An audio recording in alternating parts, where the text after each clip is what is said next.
Sobrang init nga ng panahon ngayon kaya nag-crave ako ng ice cream. Tara, gawa tayo gamit lang ang dalawang ingredients. Less than 100 pesos, may sariling ice cream ka na.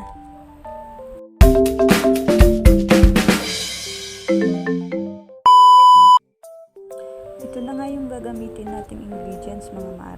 I-chilled nyo lang muna yung gatas na gagamitin nyo bago nyo i-mix. Ang purpose natin dyan mga mari is para gumanda yung texture niya tapos dumami siya pag ginamitan na po natin ng mixer. Pero yung sa akin hindi ko na po yan chinilled kasi po wala na po akong oras. Kaya na nga mga mare, minix na nga natin. Kahit anong mixer pwede nyo pong gamitin kung anong meron kayo dyan. Tapos nilagay lang po natin yung dinurog na Oreo tapos pinaghalo-halo na natin yan. After po na paghahalo natin ay ilalagay lang po natin yan sa isang lalagyan tapos ilagay sa freezer. At ayan na nga po, after 4 hours pang lang po yan. Ayan na po. Pwede na rin natin kainin yung ating ice cream.